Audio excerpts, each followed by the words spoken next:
one of the things that you have said, Dad, is that when you have felt a loyalty to Queen Elizabeth II, personally and as a citizen, and that it would be one of the reasons you have not yet taken American citizenship now that you've been here for since the age of 25 or something, and you're now going on for 78, so Yeah, I came here in 50 years. 60. 63, because you were married in 63, right? So Yeah, you would have been 24? 63. My ability to Do calculations. calculation.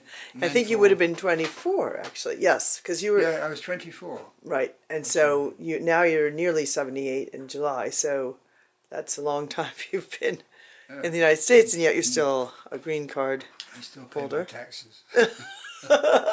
I could have been sent to, I could have been drafted. I didn't realize this. I could For have the been Vietnam drafted War? for No. Yes, for the Vietnam War. Really? Yeah. I didn't know that. As a And green card holder? Yes. In fact, the green card holders are the first people in the draft. I had no idea. Neither did I. When did you find this out, Dad? I found it out when someone told me that since we had a baby, John, that bumped me down in eligibility.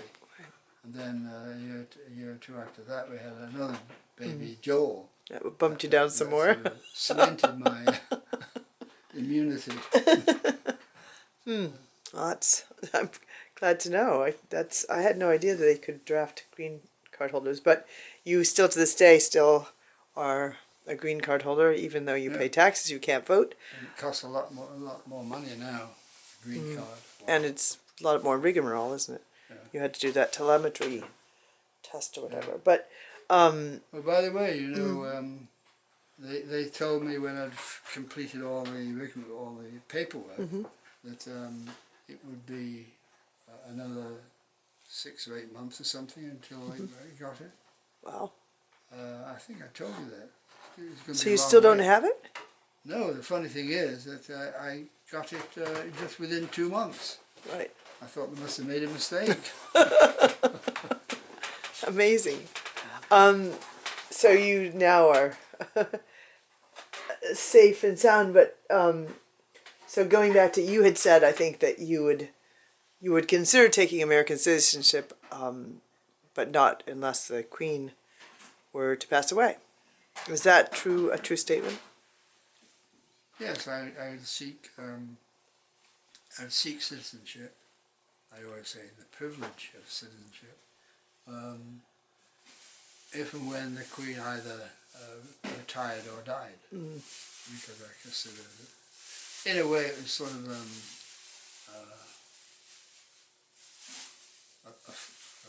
a deliberately obscure way of Putting it off. putting it off. Of course, her mother lived till she was 101, so you still have time to continue putting that off. I don't think she's going to retire, but stranger things have happened.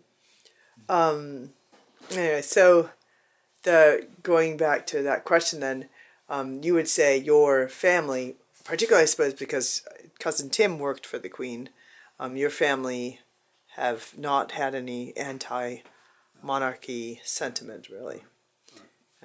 But your father was a bit of a communist, right? Did he speak against the socialist? Did he ever speak against the Queen or the royal family? So he's a socialist, but not in that sense. Interesting. And your parents' story is that they also were married fairly young. Yes, youngish. I think in the probably very early 20s. Again, I'm lost without a genealogical Right. chart. Right. As a good historian. So, and they, I think you believe that their marriage definitely improved for the better when your father started attending church and became a Christian, and your mother then followed him eventually, but that he had been a much more, shall we say, difficult man before. Is that true? Yeah. I think his I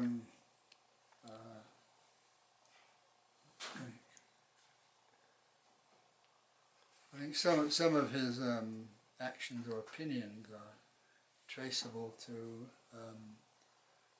sort of resentment or anger over various ways in which he'd been treated.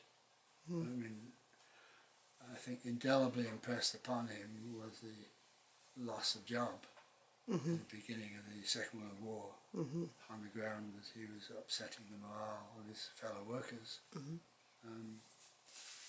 That must have been very, very hard.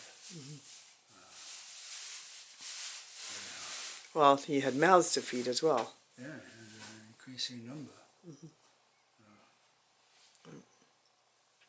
So that made for stress and therefore affected his behavior and his ability to. Yeah, I think he'd tend to, except for the royal family, but I mean he wasn't a rah royalist, but I think he had a respect for the royal family, for the monarchy. Yep. And your parents seem, from my little experience of them, seem very gentle and humorous. My father had a good sense of humour, so did my mother. Gentle, I wouldn't say is an adjective which would immediately spring to mind. For either of them? No. You know, I wouldn't say my mother was gentle. My mother was, I'd say she was very fair, very fair and honest, and you got into trouble if you transgressed in that department. My mother was a very good disciplinarian. My father was too, as far as I can remember. But your mom was more at home, and so she had to deal with most of the discipline. I mean, my father's a Supreme Court.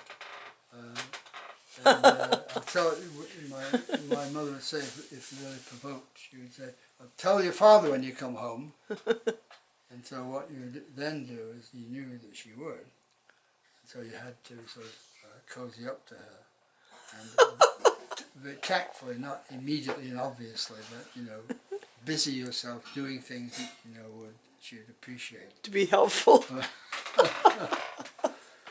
But she lesser infractions would merit her taking you by the.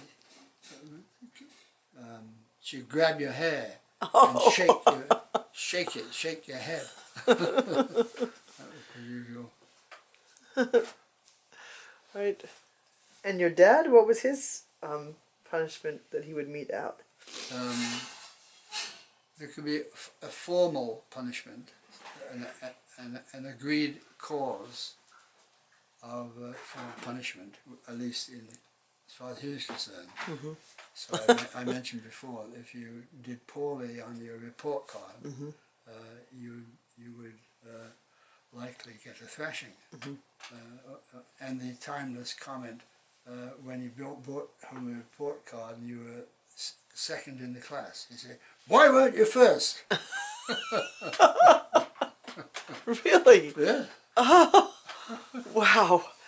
But it's also observable, my father mellowed quite a bit.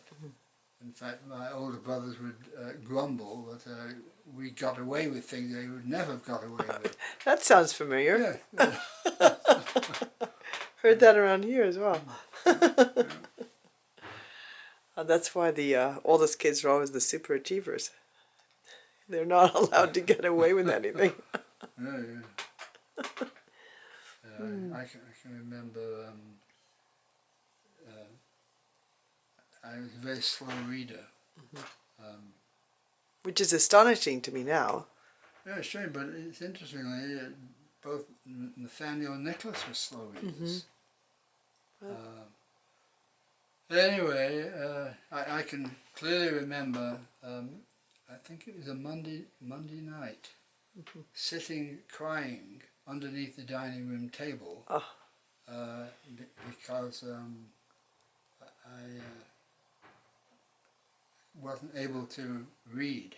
I can't remember the circumstances, except I mean it's a general general thing. That, you'll get your what's for that. Yeah, and I think Roger helped me a bit. But reading was a closed book for me. But oddly enough, though, after I learned to read, I read a great deal. I think a lot more than at least my male siblings. We had a wonderful world of knowledge. It was one of those heavy books that the book salesman hawk around. And I remember lots of things from that. I read it, you know, all these articles about this, that, and the other. And I remember when I was about 13 or 14, maybe 13, Manchester Grammar School is what our teacher, Roger Young, in that particular year, he encouraged us to read by preparing a list of books. And we, what was it? A list of books, and so you could check off that you read them. I read quite a bit of Dickens through that. Oh, that's right. It was a sort of competitive angle.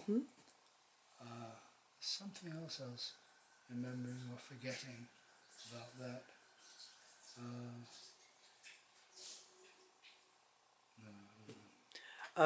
To do with when did that change? Did you win the competition, by the way? No. Of checking out the. I mean, was it an actual competition or just a competitive feeling? More competitive. Although there was a pride angle there. That you had read all these books, or most of them. There's also a competitive angle in terms of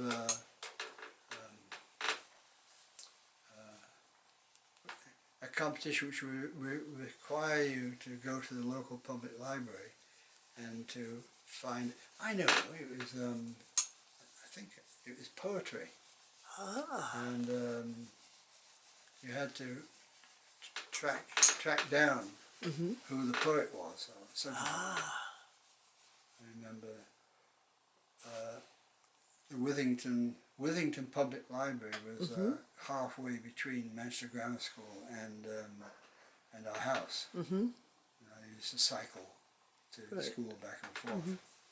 But you'd often find me in the library doing homework for this competition. Right. And to do with reading. So when was it that you turned a corner? I mean, you went from, how old were you, would you say, when you went from being blocked by the inability to read to finally embracing it and enjoying it so much? I don't 10 know. or 11? I mean, were you at Ashmore Avenue or? No, I think I had learned to read before that. Okay. Yep. It's so interesting. Now you began a lifetime of reading and writing. Although I don't know if you've ever tried your hand at poetry. only when we're courting. Like your father before you? Yeah, right. Right. Because he was not a learned man, but he was self-taught Literate, yeah. in a way. And your mother, on the other end, she went to school. Is that true? She did some sort of nurse's training.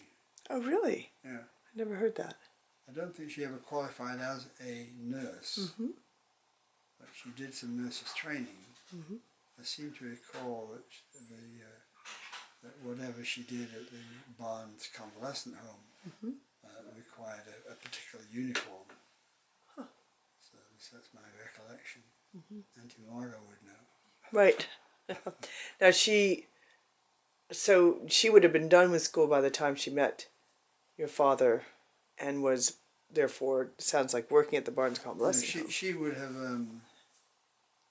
gone as far as what was then called school cert, school certificate, which was a public exam you took at the age of 14, something like that.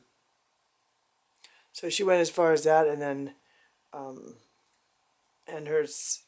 well, anyway, I think you said you'd need your genealogy, but do you recall, she only had sisters, and... No, she had brothers as well.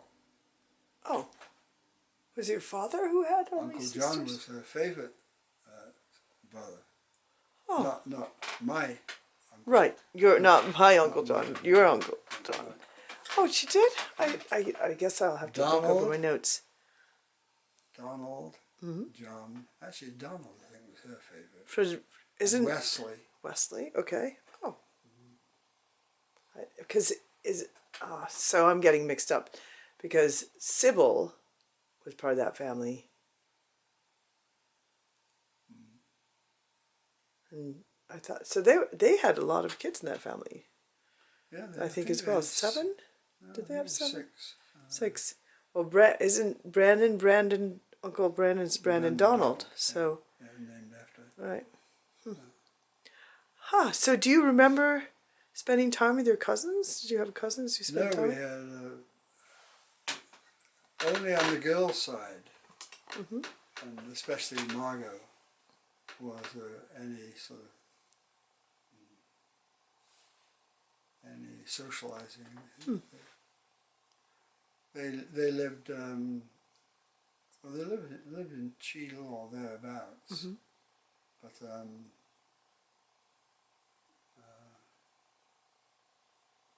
I think that there's some snobbishness involved that my father looked down on. He didn't have. I mean, Uncle Wes. He owned a house in Stockport, a boarding house. We would say probably a B&B. Right.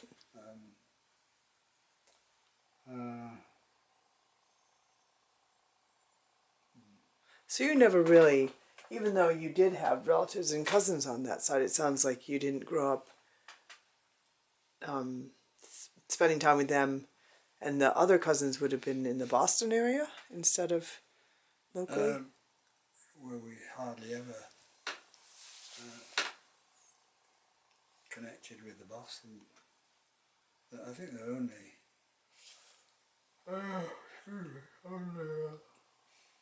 two or so.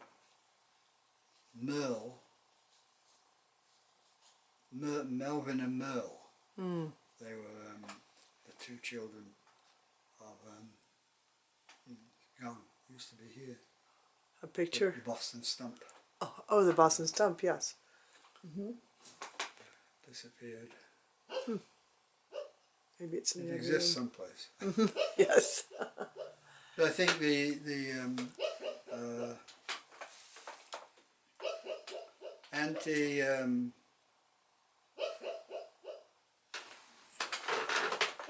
Does he want to be let out? no, think it might be okay.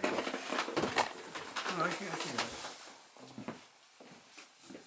It's a dog, Mac. Oh, I think he might need to take a break. Okay. Is he okay? Yeah. Okay. See Well, I'll you. do a couple more minutes and then break for coffee. Yeah. So you did. So those cousins in Boston you never saw either because of geographical Yeah, distance. we saw them when on the very few occasions when there'd be a trip up to Boston, or vice versa, they might come to Cheadle. But we,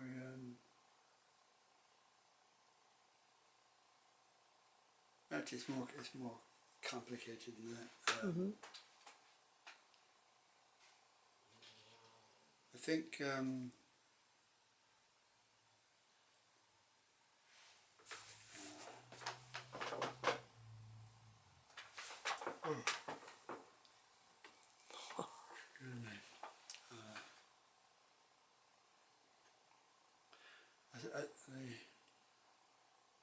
I'm wondering whether